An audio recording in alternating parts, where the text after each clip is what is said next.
Hello friends, welcome to my channel. आज मैं आपको गर्ल्स टॉप की कटिंग और स्टिचिंग बताने वाली हूँ। तो सबसे पहले आप पैटर्न जान लीजिए। सामने की तरफ ये पिंटुक वाला डिज़ाइन है, गले पे फ्रिल है, जो स्लीव्स है इसकी ट्यूलिप स्लीव्स है और बैक साइड में कुछ इस तरीके का बिल्कुल सिंपल पैटर्न है। बस हल्का सा कट रख के उसमें एक हुक लगा दिया है मैंने। तो इस तरह से सबसे पहले हम पैटर्न जान लेते हैं तो इसकी कटिंग करने में बहुत ही आसानी रहती है। कटिंग को समझना थोड़ा आसान हो जाता है।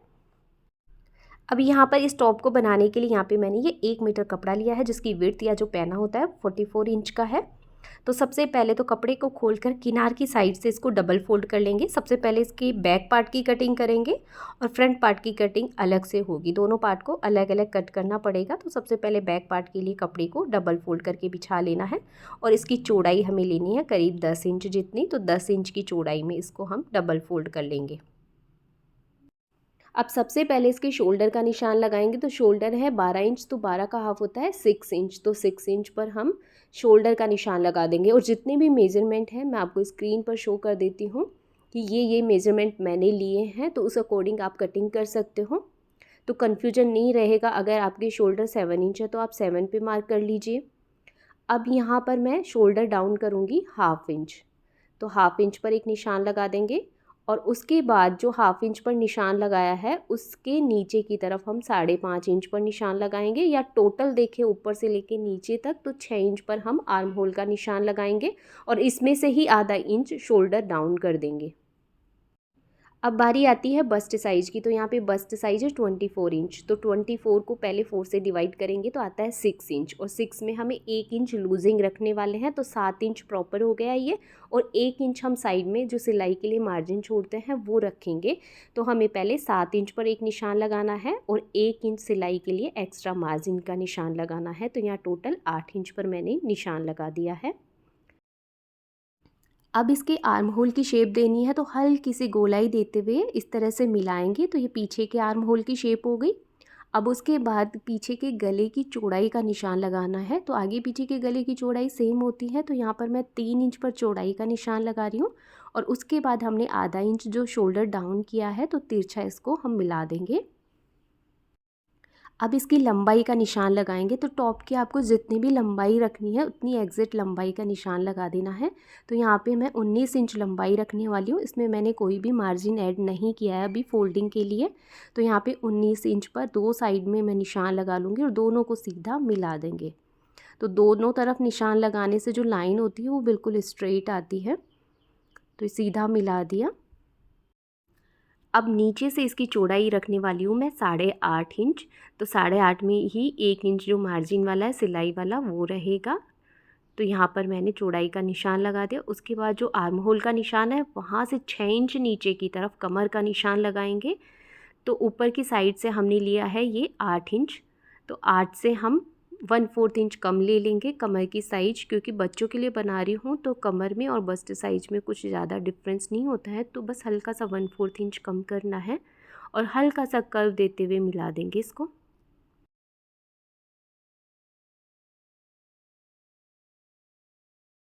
और इसके अंदर की साइड 1 इंच पर निशान लगा देंगे, जो ये फिटिंग वाला निशान रहेगा।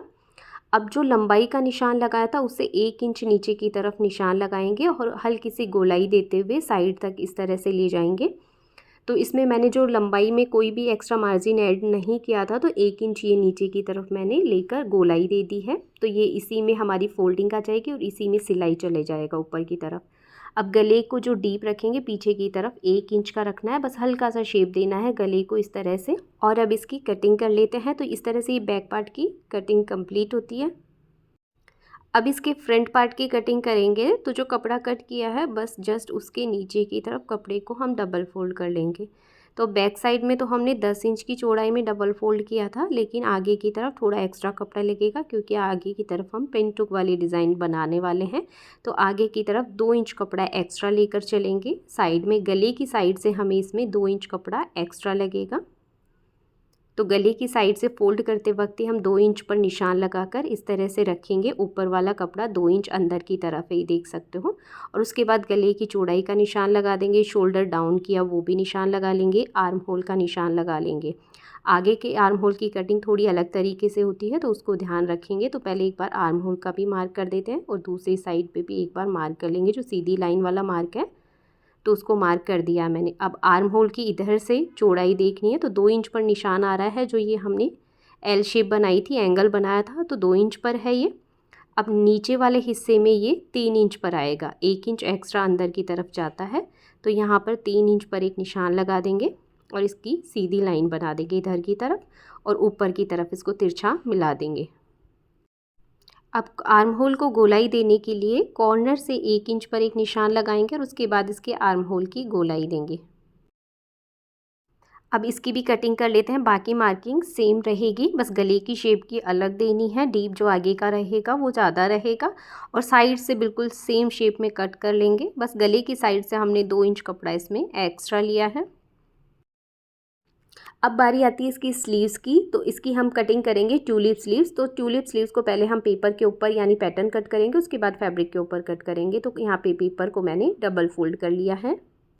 तो यहाँ पर फोल्ड करने के बाद पेपर की जो चौड़ाई है देख सकते हो 6.25 इंच आ रही है। जो बस्ट साइज़ था वो 7 इंच था, तो ये बिल्कुल परफेक्ट है। अब यहाँ पे स्लीव्स की लेंथ का निशान लगाएंगे। तो यहाँ पर मैं 4 इंच पर स्लीव्स की लेंथ का निशान लगा रही हूँ। इसी में फोल्डिंग हो जाएगी और इसी में सिलाई में चला जाएगा। तो ये करीब 3.5 इंच की स्लीव्स रेडी रह जाएंगी। अब नीचे की तरफ से इसमें से हम 3 इंच कम कर देंगे, तो नीचे की तरफ 1 इंच रह जाएगा और ऊपर की तरफ 4 इंच चौड़ाई है। और इसको हम ऊपर की तरफ से 2 इंच पर एक निशान लगाकर स्लीव्स के पैटर्न में इस तरह से शेप दे लेंगे। और अब इस पैटर्न की कटिंग कर लेते हैं। अब जो स्लीव्स का बिल्कुल सेंटर पॉइंट है ऊपर की तरफ, उससे 1.5 इंच बाहर की तरफ एक तरफ निशान लगा लेंगे। तो ये बिल्कुल सेंटर पॉइंट हुआ, और इसके साइड में 1.5 इंच पर मैंने एक ये निशान लगा दिया।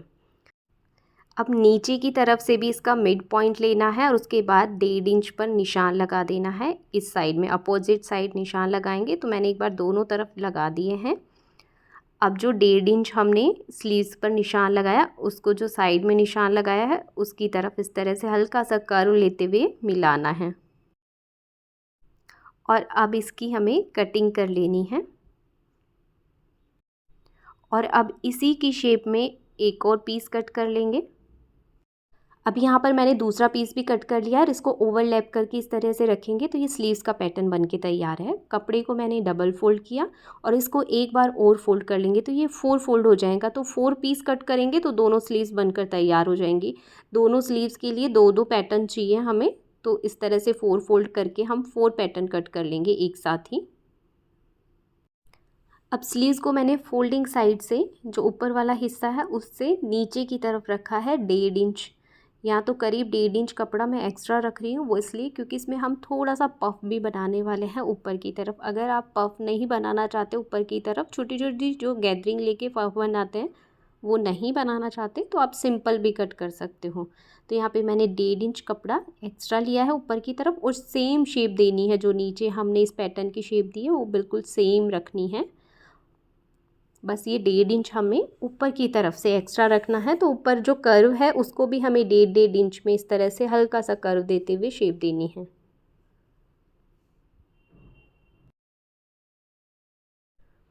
और अब इसकी हम कटिंग कर लेंगे। तो ये 4 पीस में कट हुआ है, तो दोनों स्लीव्स मैंने यहाँ पर एक साथ कट कर ली है। अब सामने की तरफ से भी इनको अलग अलग कर लेंगे। तो ये 2-2 पीस में इस तरह से ये पैटर्न बनेगा स्लीव्स का। अब इसके बाद जो पेपर वाला हिस्सा है वो रखना है, और उसमें हमने 1.5 इंच एक्स्ट्रा कट किया था, तो 1.5 इंच का हम इसके ऊपर निशान लगा देंगे।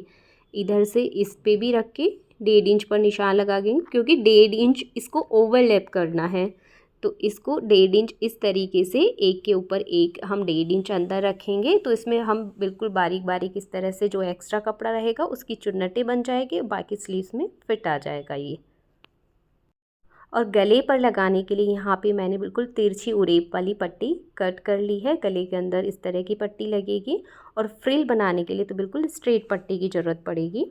अब सबसे पहले तो इसके फ्रंट वाले पार्ट को तैयार करेंगे। तो फ्रंट वाले पार्ट में सबसे पहले जो इसका मिड पॉइंट है गले की साइड से, उस साइड से हमें इसके बीच में निशान लगा लेना है, और एक नीचे की तरफ भी बीच में निशान लगा लेना है, क्योंकि इसके ऊपर हमें मार्किंग करनी है। जो पिनटोक्स बनाएंगे तो उसके लिए हमें सीधी स्ट्रेट लाइंस की मार्किंग करनी है, कितनी दूरी पे हमें लेना है, तो इक्वल इक्वल होनी चाहिए। तो और वो लाइनें भी हमें सीधी साइड में बनानी है। तो सीधी साइड में बनाने के लिए मैं हमेशा यूज़ करती हूँ इरेजेबल पेंसिल या पेन आते हैं, उनका यूज़ करती हूँ, जिससे कि जब भी इसके ऊपर मैं प्रेस लगाती हूँ तो ये बिल्कुल हट जाते हैं। तो यहाँ पे मैंने ये पेन लिया और इसके बीच में मैं बिल्कुल सीधी लाइन ड्रॉ कर दूँगी। अब यहाँ पर मैंने इसके बीच में सीधी लाइन ड्रॉ कर दी। उसके बाद इस लाइन के दोनों साइड में हमें 4 निशान लगाने हैं, 4-4 निशान 1-1 इंच की दूरी पर। दूसरी साइड भी 1-1 इंच की दूरी पर 4 निशान लगाने हैं। नीचे की तरफ भी सेम निशान लगाने हैं 1-1 इंच की दूरी पर 4-4 दोनों तरफ। और अब इन निशानों को आपस में सीधा मिला देना है। तो ये पिन टुक बनाने में आसानी रहती है, बिल्कुल स्ट्रेट सिलाई आती है। इस तरह से मार्किंग करके पिन टुक बनाते हैं तो 1 इंच पर जो निशान लगाया उसमें आधा इंच तो सिलाई में चला जाएगा। जो पिन टुक बनाएंगे आपको मैं सिलाई लगाऊंगी जब बताऊंगी किस तरह से लगाते हैं, और आधा इंच इनमें गैप रह जाएगा। तो ये सिलाई इस तरह से लगाएंगे। ये एक लाइन पकड़ी और इसके ऊपर हम मशीन के एक पैर जितनी यानी 1/4 जितनी सिलाई लगाएंगे इस तरह से। तो डबल हो गया कपड़ा, तो आधा इंच सिलाई में चला जाएगा। तो अब इसके ऊपर हम सीधी सिलाई लगाते हैं और अब इस पर मशीन के एक पैर जितनी मैं सिलाई लगा रही हूँ। और सिलाई लगाते वक्त बस इस चीज़ का ध्यान रखना है कि बिल्कुल सिलाई जो है बिल्कुल सीधी आनी चाहिए, ऐसे नहीं टेढ़ी मेढ़ी आएगी तो बिल्कुल फिनिशिंग नहीं आएगी इसमें। और जो लाइन बनाते हैं उससे बहुत आसानी रहती है इसकी सीधी सिलाई लाने में। और ये लीजिए मैंने एक पिन टुक इस तरह से बनाया है, बाकी भी इसी तरह से सीधी सिलाई लगाकर तैयार कर लेंगे। और ये लीजिए दोनों साइड मैंने ये पिन टुक बनाकर तैयार कर दी हैं, दोनों ये पैटर्न बन गए हैं। अब इसके बाद इसको फोल्ड कर लेंगे और गले की शेप देंगे। तो बैक पार्ट को हम चौड़ाई की शेप के लिए रखेंगे। तो चौड़ाई इसकी वैसे 3 इंच थी, तो मैंने ऊपर वाले इसको रख कर ही मार्किंग कर ली है। और गले को डीप में मैं आगे की तरफ 3 इंच रखने वाली हूँ। तो 3 इंच पर निशान लगाकर गले को गोलाई देनी है। और अब इसके गले की कटिंग कर लेते हैं। अब इसके बैक पार्ट में पीछे की तरफ हम करीब 2 से 3 इंच का कट लगाएंगे, क्योंकि पीछे की तरफ एक हुक लगाएंगे जिससे कि पहनने में थोड़ी आसानी रहे। तो यहाँ पर मैं करीब 2 इंच जितना इसमें कट लगा देती हूँ। और बैक साइड में जो हमने ये कट लगाया उसके ऊपर पट्टी लगाने के लिए 1 इंच चौड़ी और 6 इंच लंबाई में ये पट्टी ली है। और उसको लगाने की बहुत ही अच्छी ट्रिक बताने वाली हूँ मैं। तो सबसे पहले तो इस कट को हमें खोलकर इस तरह से सीधा कर लेना है और सीधी पट्टी को नीचे की तरफ सिलाई लगा देनी है। पट्टी को भी मैंने सीधा रखा और सीधे ही ऊपर वाले फैब्रिक को रखा है, दोनों को सीधा रखना है। और इसको एक के ऊपर एक रखते हुए सीधी सिलाई लगा देनी है। जो बीच में भी कट है वहाँ से भी हम इसको इस तरह से सीधा करके सीधी सिलाई लगा देंगे। अब इसके बाद सीधी सिलाई लगाने के बाद कपड़े को इस तरह से डबल फोल्ड करना है। जो पट्टी है उसको इस तरह से डबल फोल्ड करना है और उसके बाद इसके ऊपर भी सीधी सिलाई लगा देंगे। अब पट्टी के ऊपर सीधी सिलाई लगाने के बाद इसको इस तरह से फ़ोल्ड करेंगे। जो ऊपर वाला हिस्से की तरफ पट्टी है उसको हम अंदर की तरफ फ़ोल्ड कर देंगे और नीचे की वाले हिस्से की तरफ है उसको हम ऐसे की ऐसे रख देंगे। तो बस यहाँ पर जो बीच में कट लगाया था बस वहाँ तक इसके ऊपर हम सिलाई लगाएंगे और इसको हम साइड में घुमा देंगे। अब तो यहाँ तक ये सिलाई कंप्लीट होती है और नीचे वाला जो हिस्सा है उसको हम ऐसे की ऐसे रखेंगे। तो ये आपस में बिल्कुल ओवरलैप हो जाएंगे इस तरीके से। तो है ना बिल्कुल आसान इसको लगाना। अब इसके बाद इसके ऊपर हम आगे का हिस्सा रखकर शोल्डर के ऊपर सिलाई लगा लेंगे। तो दोनों कंधों की सिलाई यहाँ पर मैं लगा लेती हूँ। अब यहाँ पर मैंने दोनों शोल्डर के ऊपर सिलाई लगा ली है। इसके बाद मैंने 1 इंच चौड़ी ये पट्टी ली है जिसको मैंने एक तरफ से तो बिल्कुल बारीक फोल्ड किया है और एक तरफ सीधी सिलाई लगाकर इसमें बिल्कुल छोटी छोटी चुन्नटें बना ली है इस तरह से। तो सीधी पट्टी ली है मैंने, कोई उरेप वाली पट्टी नहीं ली है। और इसको लगाना किस तरीके से, ऐसे खोलना है और जो बीच में कट लगाया है हमने पीछे की तरफ वहाँ से शुरू करना है एक साइड से और दूसरी तरफ तक हम इसमें सीधी सिलाई लगा देंगे। इसको उल्टी रखना है पट्टी को इस तरीके से। ये उल्टी साइड से रखा है मैंने और सीधी साइड इसकी नीचे की तरफ है। और यहाँ पर जो मैंने फ्रिल बनाई है उसको इसके साथ अटैच कर दिया। उसके बाद जो उरेप वाली पट्टी कट की थी इसको भी हम इसकी ऊपर रखेंगे यहाँ पर और इसके ऊपर चारों तरफ सिलाई लगाकर अटैच कर देंगे। यहाँ पे उरेप वाली पट्टी मैंने अटैच कर दी। उसके बाद इसको हम अंदर की तरफ फोल्ड करेंगे। ओनली जो उरेप वाली पट्टी है उसी को हमें डबल फोल्ड करके अंदर फोल्ड करके सीधी सिलाई लगानी है बाहर की तरफ। तो फ्रिल इस तरीके से बाहर की तरफ आएगी ऐसे। और ये लीजिए इसकी फ्रिल वाली नेकलाइन भी बनकर तैयार है। अब इसमें हम स्लीव्स अटैच करेंगे। अब जो स्लीव्स है उसके कर्व साइड की साइड में मैंने बिल्कुल बारीक बारीक फोल्ड किया है, आप ध्यान से देख सकते हो। और जो हमने 1.5 इंच वाला मार्क है वो स्लीव्स के ऊपर भी लगा लेना है और उसके बाद 1.5 इंच पर हम इसको ओवरलैप कर लेंगे इस तरीके से। और उसके बाद इसके ऊपर सीधी सिलाई लगा देंगे और जो ऊपर शोल्डर वाला हिस्सा है वहाँ पर इसमें हम छोटी छोटी चुन्नटें बनाएंगे। अब यहाँ पे मैंने स्लीव्स के ऊपर सीधी सिलाई लगा दी है और अब यहाँ पे मैंने बिल्कुल मोटी सिलाई लगाई है बीच में। और जितना भी कपड़ा एक्स्ट्रा है उसको हम बीच में ही इस तरह से छोटी छोटी चुन्नटें बना देंगे, शोल्डर के ऊपर आएंगी वो। और अब इन स्लीव्स को भी हम आर्म होल के साथ अटैच कर लेंगे। यहाँ से हम इसकी सिलाई शुरू करेंगे और बीच में जितना भी कम ज़्यादा है रहता है वो इस चुन्नटों में हम इसको एडजस्ट कर लेंगे और दूसरी एंड तक हम इसको बिल्कुल फिक्स कर देंगे। और यहाँ पर मैंने इसकी स्लीव्स भी अटैच कर दी है और इसका कुछ इस तरीके का पैटर्न बना है। बीच में से आप देख सकते हो बिल्कुल बारीक बारीक सी शोल्डर के ऊपर ये चुन्नटें आई हैं। अब इसके साइड वाली जो फिटिंग वाली सिलाई है 1 इंच हमने मार्जिन के लिए छोड़ा था वो लगा देंगे और नीचे की तरफ 1/4 इंच डबल फोल्ड करते हुए सिलाई लगा देंगे, यानी आधा इंच फोल्डिंग में चला जाएगा। 1/4 इंच डबल फोल्ड करेंगे तो नीचे की तरफ भी फोल्ड करके सिलाई लगा देंगे। और इस तरह से ये टॉप बनकर तैयार है। तो आपको ये पैटर्न कैसा लगा कमेंट करके ज़रूर से बताइएगा। पसंद आए तो लाइक कीजिएगा, शेयर कीजिएगा और साथ ही अगर मेरे चैनल पे आप पहली बार आए हैं तो इसको सब्सक्राइब करना बिल्कुल मत भूलिएगा। मिलते हैं ऐसी ही एक और नई वीडियो के साथ, तब तक के लिए बाय बाय।